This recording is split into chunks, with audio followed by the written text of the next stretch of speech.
बहुत कम उम्र में ही सीख ली मैंने। जिंदगी के सारे वसूल, अच्छा बुरा जैसा भी वक़्त चल रहा हो, सब कुछ बर्दाश्त करने की हिम्मत और आदत हो गई है अब। लोगों को इस बात से कोई फ़र्क नहीं पड़ता कि हम खुश हैं या नाराज़ हैं, दुखी हैं या ठीक हैं। उन्हें फ़र्क इस बात से पड़ता है कि हम उन्हें खुश रखते हैं या नहीं, उनके हिसाब से चलते हैं या नहीं, हम उनके लिए हमेशा अवेलेबल रहते हैं या नहीं। अगर हम उनके हिसाब से चलते हैं, उनकी सुनते हैं, उनको खुश रखते हैं, तो वो हमसे रिश्ता रखते हैं, हमसे अच्छे से बात करते हैं, खुश रहते हैं। जिस दिन हमने अपने हक के लिए अपने लिए कुछ बोल दिया या हम भी उनके जैसे बर्ताव करने लगे, तो वो हमसे नाराज़ होकर रिश्ता ही तोड़ लेंगे, हमें छोड़ देंगे। अगर आप किसी से प्यार करते हो तो उसके साथ हमेशा एक जैसे रहो। वक़्त बीतने के साथ साथ उसकी अहमियत अपनी लाइफ में मत कम करो। शुरुआत में बातें उतनी ही करो जितनी आप हमेशा कर सको, क्योंकि पहले आपके पास बहुत सारा टाइम होता है और जब इंसान को आपकी आदत लग जाती है तो आपके पास टाइम ही नहीं होता है।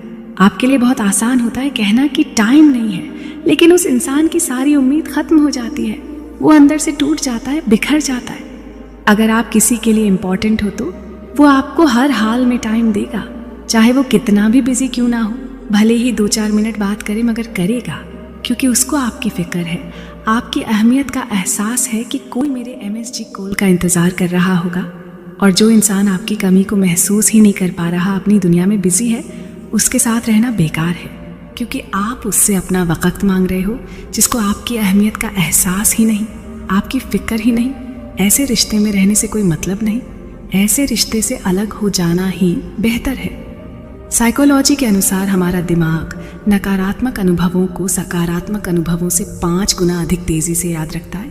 यही कारण है कि हमें खुद को खुश और सकारात्मक रखने के लिए निरंतर प्रयास करना पड़ता है। साइकोलॉजी कहता है, जब मर्द अत्यधिक प्रेम करने लग जाता है तब औरत उससे बोर होने लगती है। कड़वा है मगर सच है।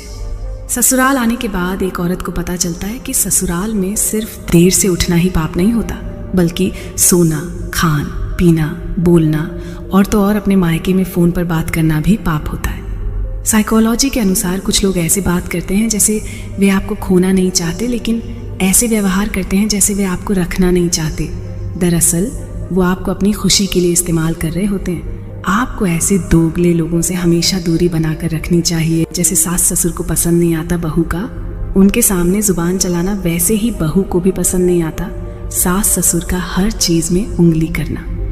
हमेशा पत्नी ही क्यों सोचती है कि पति को बुरा लग जाएगा, क्यों पति नहीं सोच पाता पत्नी को भी बुरा लग सकता है। जिनका ध्यान दूसरे की लड़की को रुलाने और सताने में है, फिक्र मत कीजिए, ऊपर वाले का भी पूरा ध्यान सिर्फ आपके कर्मों का हिसाब लगाने में ही है। दूसरे की बेटी को दुख देकर जो अपनी खुशी खोज रहे हैं, तो समझ लीजिए 4 दिन जिंदगी की हंसी में और बाकी के सब आंसुओं में गुजर जाएंगे। औरत चुपचाप सहती रहे तो बहुत अच्छी है, लेकिन जिस दिन वह 4 बातें कह जाए, उस दिन से वह बुरी बन जाती है। औरत को अच्छे या बुरे की कहाँ परख होती। कोई हंसकर बात कर लेता तो उसे अपना समझ अपनी पूरी दुनिया उन पर लुटा देती। जब औरतों के अंदर रिश्ते की भूख बढ़ने लगती तो वो ये 2 इशारे करने लगती है। पहला इशारा ये कि अपने कोमल अंग को छूती है, दूसरी बहुत बेकार आवाज़